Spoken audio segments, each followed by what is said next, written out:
la chronique droits humains de ce lundi 21 décembre 2015, nous recevons sur ce plateau Monsieur Étienne Kaboré, qui est un défenseur des droits de l'homme. Alors aujourd'hui spécialement, nous allons parler de la lutte contre le terrorisme, mais aussi des droits de l'homme. Alors bonjour Monsieur et bienvenue sur ce plateau. Bonjour et merci bien de m'avoir invité. D'accord. Lutte contre le terrorisme et droits humains. Comment d'abord peut-on définir le terrorisme? Alors, merci. La définition du terrorisme, en fait, est la question centrale de la lutte contre le terrorisme dans la mesure où, en fait, actuellement, il y a des tentatives de définition qui ne prennent pas en compte tous les aspects, en fait, de ce phénomène qui est, bien sûr, le terrorisme. Parce que si on n'arrive pas à cerner tous les aspects du phénomène, il est vraiment difficile de parvenir à des mesures qui puissent permettre de lutter concrètement et efficacement contre le terrorisme. Alors, Surtout quand on de nos sait jours, que, justement, de nos jours, on sait qu'il ne s'agit plus de personnes qui quittent un pays pour venir dans un autre pays pour acter dans ce sens, mais ce sont des personnes ressortissantes même du même pays. tout à fait, effectivement. De nos jours, par exemple, je finis avec la définition. De nos jours, par exemple, la définition qui est en quelque sorte acceptée est celle, bien sûr, qui en tout cas met l'accent beaucoup plus sur les actes en fait du terrorisme et non sur le terrorisme en tant que tel. Et le terrorisme est défini comme tout acte, bien sûr, qui a pour objectif de porter atteinte à des vies ou en tout cas de commettre des blessures dans un objectif en tout cas de contraindre soit une population ou en tout cas un gouvernement ou encore une institution internationale, voilà, à poser un acte ou à s'abstenir de le poser. D'accord, c'est toute la différence entre un criminel et le Voilà, terroriste. tout à fait. D'accord. Alors, après cette définition, pourquoi les défenseurs de droits humains que vous êtes se préoccupent-ils de cette lutte contre le terrorisme aujourd'hui? Le terrorisme, en fait, la question du terrorisme pose de nos jours, en tout cas, la grande question de la sécurité. Alors, lorsqu'on sait que le terrorisme porte atteinte d'abord au premier droit fondamental de l'homme qui est le droit à la vie, à l'intégrité physique, morale et tout.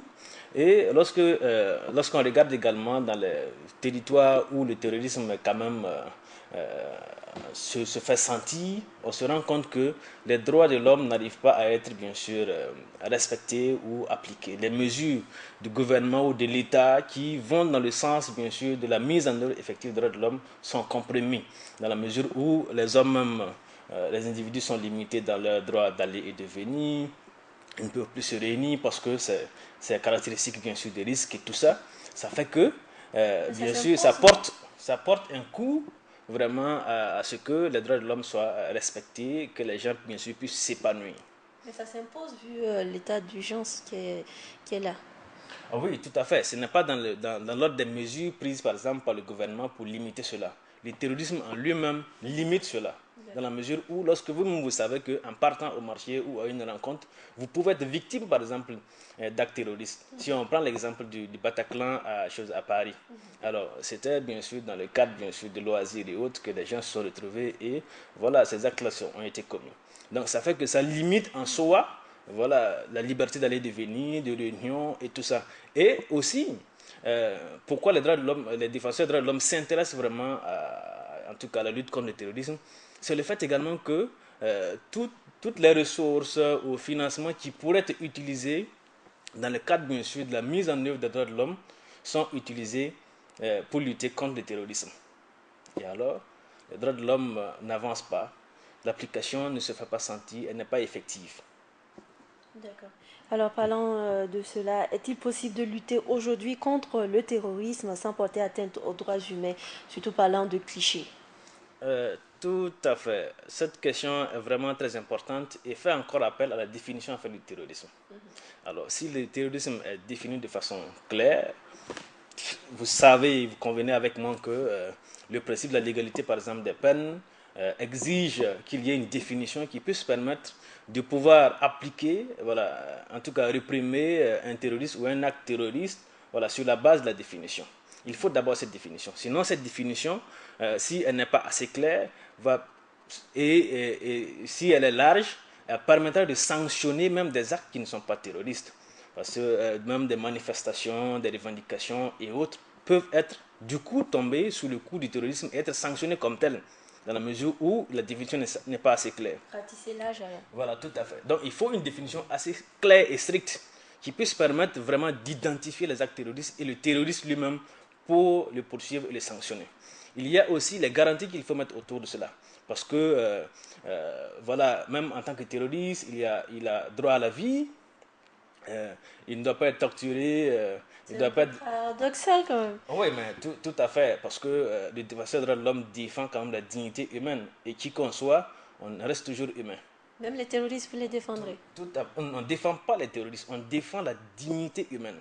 Parce que même un humain, quel que soit l'acte qu'il a posé, il reste un humain. Le traiter comme un animal, au moins qu'un animal, met en péril toute la dignité de l'être humain. Alors, en plus de cela, il faut vraiment qu'il y ait les garanties en fait, d'un bon procès. Voilà, qu'il ait droit à un avocat, qu'il ne soit pas soumis à des tortures pour en tout cas faire des aveux contre lui-même. Et aussi les restrictions qui vont dans le sens bien sûr de la lutte contre le terrorisme là, doivent respecter quand même certaines exigences. Et à ce niveau, l'article 4 par exemple du Pacte international relatif aux droits civils et politiques dit clairement que alors il ne peut y avoir de restrictions que lorsque par exemple un danger exceptionnel, publiquement exceptionnel par exemple, met en péril la vie de la nation et est publiquement bien sûr ou officiellement proclamé. En ce moment, le gouvernement a la possibilité ou le droit de mettre des restrictions. Mais ces restrictions également doivent respecter les engagements de cet État, les engagements internationaux de cet État, et aussi respecter les droits de l'homme. Et ne pas être discriminatoire. Ça ne doit pas être contre soit un peuple donné, soit voilà, ça ne doit pas être fondé sur la langue, le sexe, la race et tout. Surtout parlant de race, est-ce une atteinte aux droits de l'homme quand on pense que le terrorisme est le plus pratiqué par ceux qui parlent du Coran, les musulmans en majorité?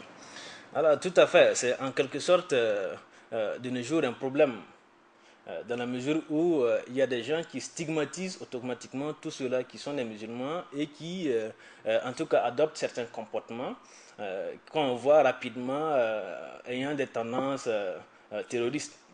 C'est extrêmement dangereux. Et je pense qu'il n'y a pas que ceux-là qui portent, en tout cas, ces caractéristiques-là, qui sont des terroristes de nos jours. Les terroristes peuvent être de tous bords. Ils peuvent être de tous bords.